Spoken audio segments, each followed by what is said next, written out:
thank you. Thank you for the invitation to be here.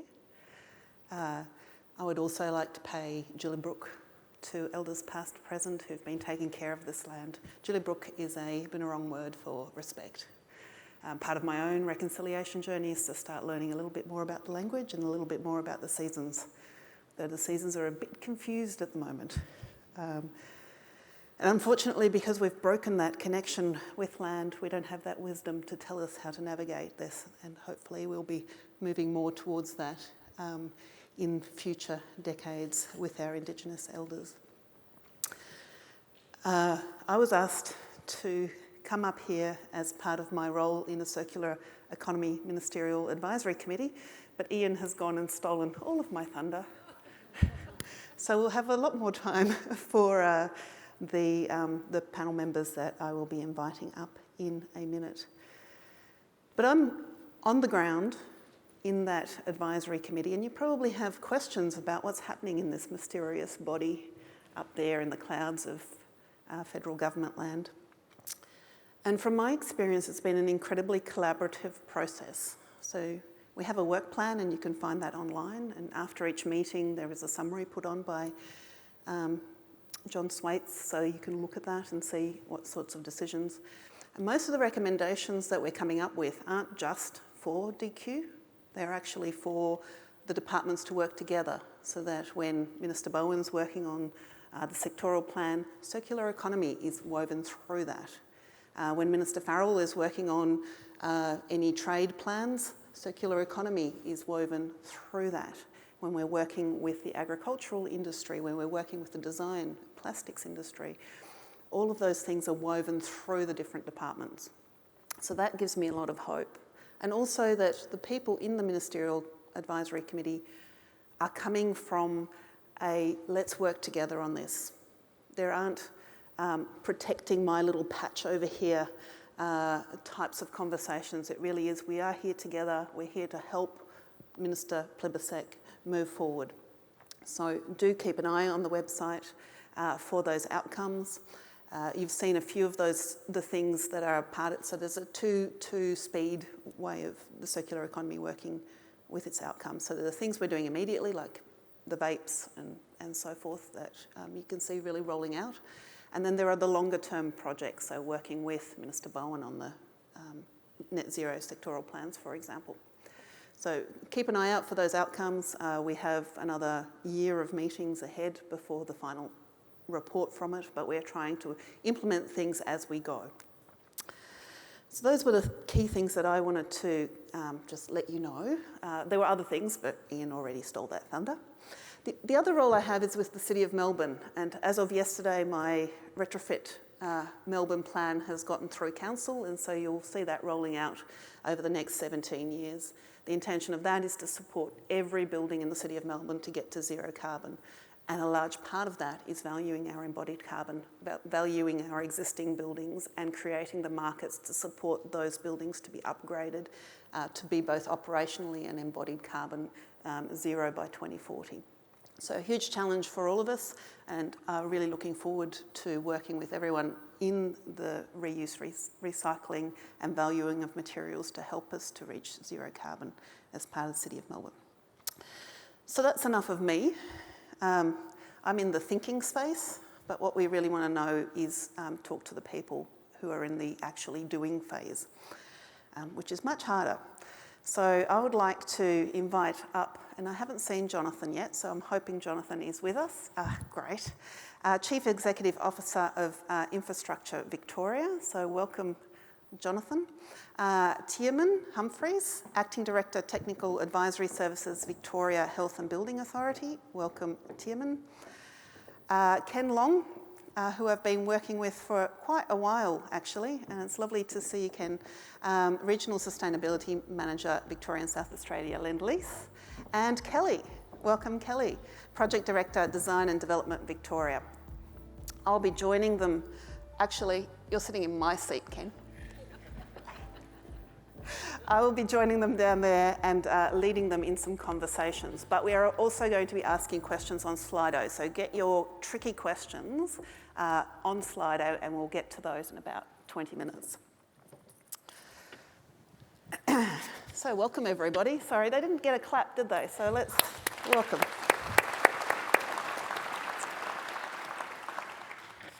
So you've heard from Ian and you've heard from myself on these lofty ideals of how to make things happen, but I'd really like to hear from each of you, and we might start with you, on within the work that you're doing, we're trying to get all of our supply chains to decarbonise. Circular economy is one of those tools. Could you talk to us about some of the practical things you're doing? Yeah. Well, I think first of all, we have the opportunity through design, through designing buildings for eventual operation, obviously, and then also through construction to implement change. And our role as a delivery agency is to make sure that we're, engaging with our consultants, our designers, our contractors throughout the full design and construction phase of any project to maximise every opportunity. And Development Victoria, as a delivery agency of a number of really, significant infrastructure projects, has some terrific examples of initiatives that they are bringing to life in projects. I don't know if you want me to sort of talk about some of those. I wouldn't mind one practical example, just so that the folks out there know. Oh, look, one at the moment where obviously in the design phase and construction phase as well of the Melbourne Arts Precinct Transformation Project. To deliver that project, we regrettably are pulling down a number of existing trees, significant trees. We acknowledge that that's not ideal, but a necessary, aspect of delivering the full vision of the project. We're working with Revival, who are a really innovative, group based in Melbourne, to safely bring down those trees, store them, recycle them, and eventually reuse them back in the design and development of the new National Gallery of Victoria Contemporary, the new 18,000 square metres worth of public realm that we'll be delivering, and doing so in much more creative ways than just wood chip and apply. So that's one example. Thank you, thank you. Jonathan, I'll come back to you because I've got a specific question to explore around your 30-year strategy, so I'll come back to you.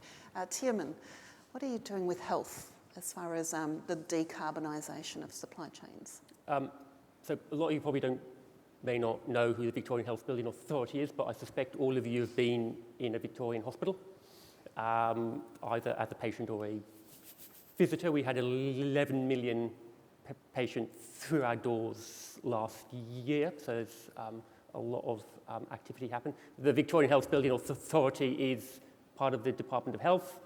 We design through master plan, feasibility, business case, and then we project manage the construction of all our public hospital infrastructure works across Victoria. $15 billion in the pipeline at the moment. A lot less than what's in road and rail, but still a fairly significant chunk. The work we do on decarbonisation in the design of new hospitals is largely around how the hospitals actually operate rather than what they're built of. We build hospitals to make people well, so how they actually operate is really important.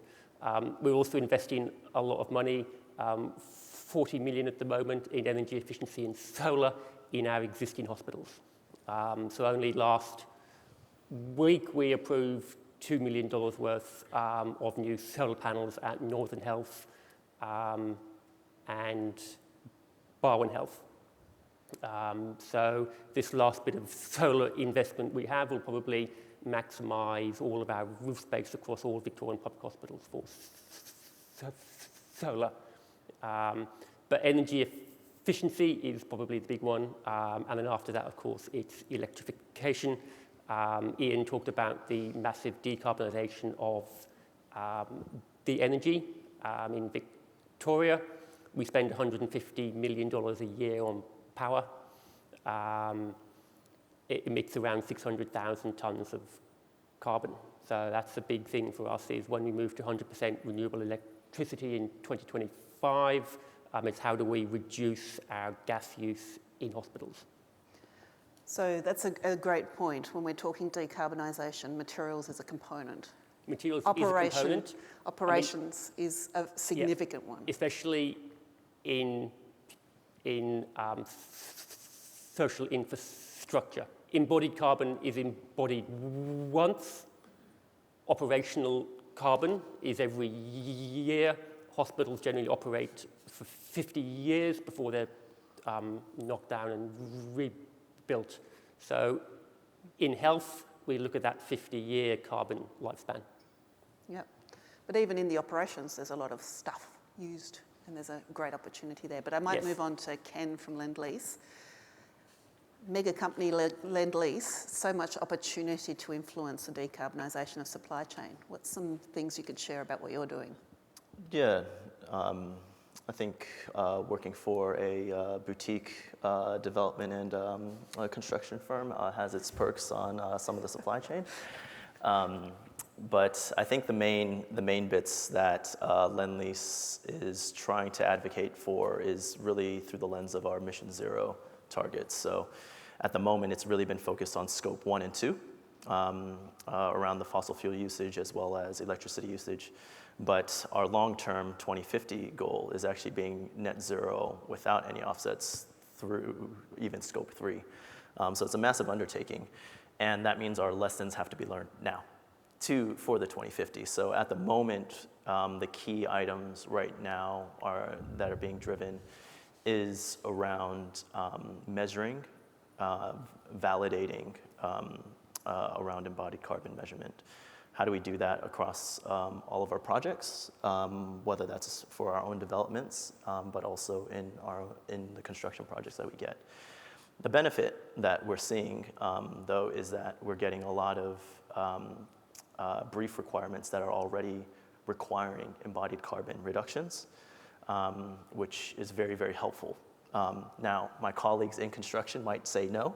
It makes their job a lot harder from that aspect, but as the sustainability person within Lendlease, I can say that it is a fantastic thing that is spurring a lot of conversations across our development team as well as our construction teams to really figure out, okay, what suppliers do we go to? What sort of supply chains do we have? Do we have to go outside of Australia to actually hit embodied carbon targets? Because whilst recyclability of materials is one component around decarbonizing our Scope 3, our embodied carbon, upfront carbon requirements, that too is only just a chunk of it. We really have to start inquiring on how our supply chain also comes with validating the impact of their materials so we can actually calculate and do that value proposition back to our clients as well as to some of our ultimate clients, which is our investors.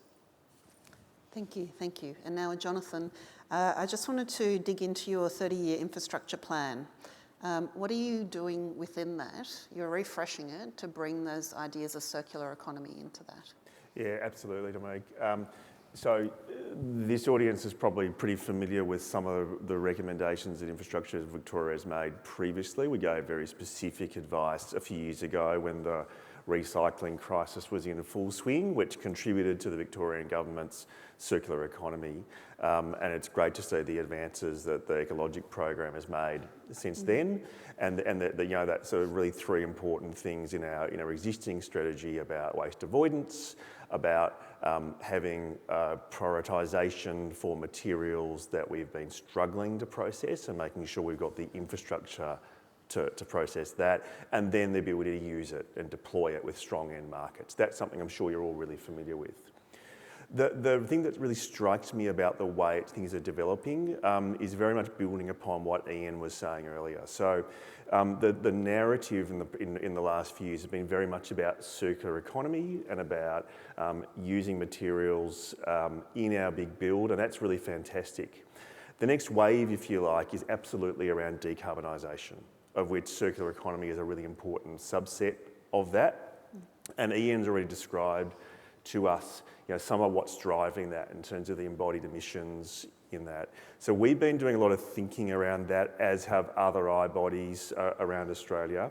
And what we're likely to see over the next year or two is a real step up in terms of the thinking around decarbonisation right from the very front end around infrastructure. So a lot of the circular economy discussion has been about how we deliver and what we deliver and reducing the embodied emissions there, which is really good and really important. There's probably an order of magnitude or more of opportunity in our front end decisions about what projects do we choose? And even before we choose project, how do we define the infrastructure needs that we need to address? And is building stuff the way we do that? Shock horror. Or is reusing things or using things like pricing or other ways to meet demand a way to do that? Then we're going to build some stuff, absolutely. Now, when you look in the Victorian context, there's been some great examples across the big build about seeking to decarbonise and reduce emissions. But the way we've done has been a little bit inconsistent and not particularly driven from central government policies and priorities. So there's a real opportunity, as Ian was saying, to have some consistency across Australia and across governments around how do we think about reducing emissions at the front end. So what are the options we think about? How do we account for the carbon? How do we measure that carbon in our business cases, in our cost-benefit analysis? And then how do we drive that through our procurement? So what's important is we don't talk a really good game about emissions reduction, but not provide our partners who are delivering projects with incentive and opportunity through the procurement and the contracting process. So those are some of the big opportunities we've got. And it's coming at us anyway from our private sector partners. And we've just heard that from Lendlease, and we're going to hear it from lots more because they've all got pressure from their investors to reduce emissions. And there is climate-related financial risk disclosure requirements that are coming in internationally, and Australian Treasury are driving some of that policy change as well. So we're seeing a real convergence of the aspirations of government to reduce emissions and far more front-end thinking about how we do that, and we're seeing the same appetite from our private sector partners. So that's the next big opportunity. And that can really drive demand and the next wave of use of recycled product, but also all sorts of other innovation in design and materials too. Yeah, and that's what we're seeing as well. We're seeing, a lot of our design consultants have got the same sort of mindset and objectives and focus that we do. So as a group of people coming together to design an outcome, we're all coming at it from the very similar sort of, objectives and aspirations to really deliver tangible outcomes. So to build on that sort of tangibility for you, but also for the folks out there that are probably people that are dealing with waste, people that are creating recycled products out there, what are some levers that you will be using over the next few years to enable the folks out there to offer solutions for you? So if we could go across all four of you, just briefly, because I do want to give 10 minutes to questions, and I've seen some great questions coming up. So just briefly, what are the levers that you're using, the really practical things? Oh, look, I think someone mentioned earlier, measuring what we're doing and how we're doing it now, setting some really tangible targets that shift from same. What's an example of a target? I'm going to ask you each for an example of a target, or a lever. For example, an increase in the amount of waste that is diverted from landfill. That's a really tangible one. That's one we work very closely with our, colleagues at Lendlease and other contractors to achieve. And we're seeing some really, first of all, some terrific appetite from our colleague contractors, and some terrific collaboration between designers, contractors and ultimate clients to look at innovative solutions of not just, demolishing a building, but deconstructing it and creating, identifying opportunities to reuse and recycle. So, yeah, those sorts of opportunities. Jonathan? Yeah, well, there's a bunch of them, but changing the business case rules that governments use to actually require both qualitative and quantitative inclusion of carbon and starting to use those measurement tools. Setting a value on carbon, which Ian was talking about earlier, and a good example, it may not be the final figure everyone ends up using, but New South Wales are using $123 a tonne. And that's a good example of a way to start. Price of carbon. Including carbon management plans as a requirement in both requests for quote, but also building in the delivery and monitoring of achievement of that into the contract terms, standard contract terms. I think also changing standards. We know, and we've heard from industry, that a lot of the standards that we prescribe are pretty carbon heavy standards, and there's a real opportunity to review some of those. Yeah. Now, Tiernan, you have a percentage that you do. actually... Yes. So the big lever we use is we've got our own set of sustainability guidelines, which require a whole host of design targets and mandatory BAU. So one of our design targets is all new hospitals need to be designed to 5-star neighbours. And we actually did some modelling on Frankston Hospital, which Ken is involved in. If we built that to a 3-star standard, which is the average, it would use double the amount of electricity as a 5-star. But the big lever we have is that we've got a 2.5% budget for sustainability above standard practice. So in all of our business cases, we include a below-the-line item of 2.5% of the total construction cost for things above sustainability. And that allows us to go beyond the building code and beyond our own internal design standards, which are already above the building code. And then we work with each design team on what that 2.5%. We are seeing more recycled content coming through and being funded on that. But it also picks up things like EV chargers, which there's a question on there. So we are looking at how can we incorporate EVs into our buildings. Cool. Thank you.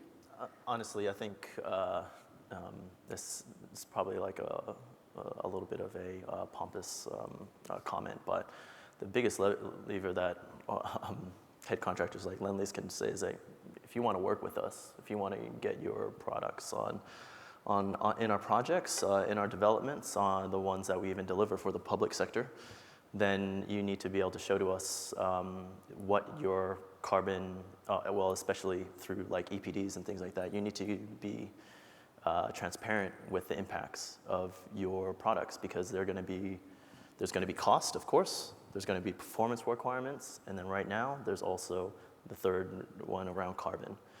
So if you can't actually verify what the impact is, then we have no way to benchmark you. So that's probably one of the biggest avenues for us as a leader in the marketplace, is that when we go out and we're like, okay, great, how's this sustainability story? Performs really well, oh, that's fantastic. Do you have the numbers to back it up so we can actually do the measurements and with confidence convey to our clients or our development teams that this will bring the reductions and worth the investment?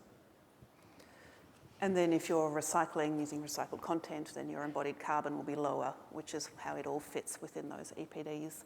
And if the EPDs are there, they'll go towards a materials passport, and that will enable more reuse, which will bring it back into the market. So that's how that all fits together. I want to jump into some of these. Just another quick one on that, Dominique, is that, yes, recycled components of that, but then I guess the other squeeze that we try to engage our supply chain with is that the other biggest component of you reducing your carbon footprint is what does your manufacturing plants actually run on.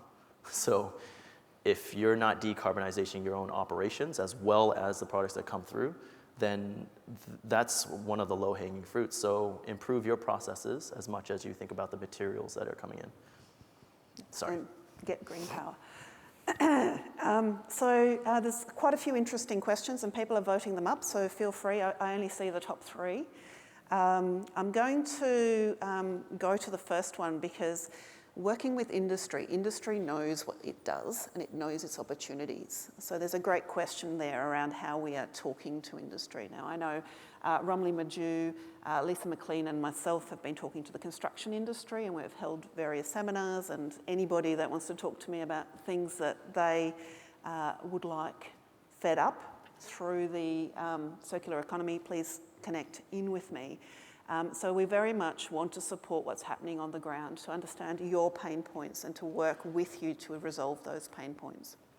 But from your various perspectives, how are you listening to the people on the ground that are doing the work as far as the recycling circular economy goes? Anyone want to take that one? I'm happy to start. We've certainly been talking with industry a lot, particularly in the context of decarbonisation. And what we're hearing is a number of pretty tangible things that government can do. One is don't have amazing emissions reduction targets and aspirations, but then when you come to award contracts, talk about you really care about that, but then just award on price. Yep. That's a big one we hear. The other one is to enable innovation of methodologies and materials and approaches, both in the RFQ and also in the contracts themselves. And when the contract's awarded, understand that over the course of the life of delivery of a project and its operation, as was being talked about before, there needs to be an ability to continue to put forward emission reduction opportunities as technologies and practices change, and that not be a whole renegotiation of the contract every time, but rather plan for that ahead. And the other one I mentioned before is a great frustration with standards being too heavy, too inflexible, too carbon intense, and they're opportunities that we're certainly thinking about across Victorian government to address those. Great. I do want to get to the community question because that's such an important one. How do we take everyone, give everyone agency in the community in these journeys? But is there anything else that the rest of you would like to go towards that answering of the how are we talking to industry? Just talking to industry from a public procurement perspective is hard. We've got so many rules around who we're allowed to talk to, when we're allowed to talk to, what we can specify. There's so many wonderful, innovative things out there, but we can't, it's very difficult for us to specify them. So I think the whole public procurement, I think there's probably a lot more can be done around the social procurement framework and all of those kind of things. And in how can we get more recycled content, circular economy through those existing procurement policies. Great. We're actually having a session on that in the CMAC in one of the next ones. There's been another kind of situation on that where I think... We've got 3 minutes. Yeah, I'll do it. I'll try to throw this one in really quick. Where especially embodied carbon is sort of like the new sort of topic. And then there's just so much confusion on that. So, but just because there's confusion and we actually do need to do a lot of coordinating to have a standard approach, that doesn't mean don't start the journey now on like how you are engaging on conversations of embodied carbon. Because in terms of the supply, being in the supply chain, if you can't talk to it in the next 12 to 24 months, you're going to be missing out on a really big commercial opportunities. So I am passionate about working with communities, and I know we're working with several communities, Bega, Murray-Darling and Hunter from the CMAC's perspective. But to be able to work regionally and enable those regional circular economies to establish, there's another question there which is also critical, which is how are we measuring? I think Ian already spoke a little bit to the measuring, and I would love to have time on that, but I don't think we will have time. Let's finish on the community side of things. How do we start the empowerment of the community, their agency in this space? As a final comment, we'll go around. I can just use an example that of an initiative that we're doing. We're working in partnership with the City of Ballarat to establish a circular economy precinct in their Ballarat West Employment Zone. And so, there are live projects that are currently in play to really try and increase that the opportunities in the regions. So initiate projects, talk to the community. Fantastic. Jobs. Did I mention jobs? There's jobs. 4,000 I heard. And growth. No, I'm just kidding. When we did the work on recycling resource recovery infrastructure and what was needed in Victoria and the opportunities, what really struck us is that lots of it is in regional Victoria. And actually there's quite a nice synergy there with the other jobs that are in regional Victoria in terms of renewable energy jobs as well. And so I think being able to tell that story about with this change is real employment and economic opportunities a really important part of empowering regional communities with this change. And potentially because sometimes renewable energy is quite short-term jobs. So that transition from the short-term enabling to the long-term ongoing. Yeah, absolutely. Whenever we build a hospital in a community, we have a community reference kind of engagement. But everything we hear back from the community is about the types of services, types of food, and car parking. So that's basically what we hear back, and therefore that's what we think the community wants, and therefore that's what we respond. So there are opportunities for the community to be involved. So I think that there is that engagement there, but I think there's perhaps a bit of work for us to do too, and how do we frame that community engagement. So I think there is a bit more work for us to do in this space rather than just focus on what the hospital does and what the hospital gives back. Thanks, Tim. Final comment?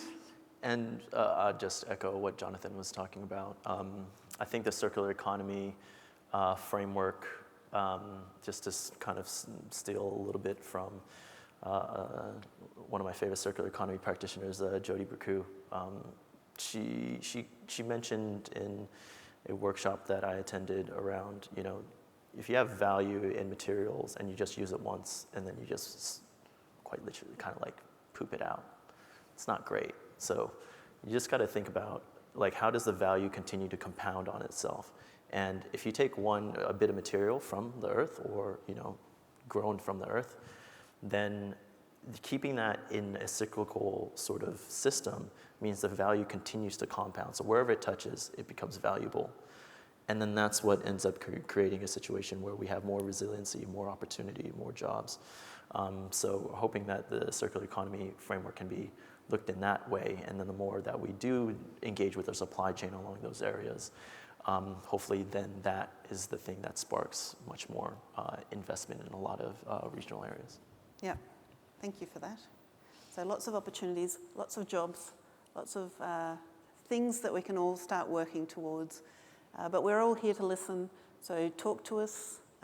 If you have great ideas, if you have pain points, share those with the people that can start taking them up the chain and start solving those, because we aren't going to get there through one measure alone. We all have to work together to move to this circular economy. So thank you for the opportunity to speak to you all, and go and enjoy the wonderful exhibitions next door. Thank you. Thank you, Dominique.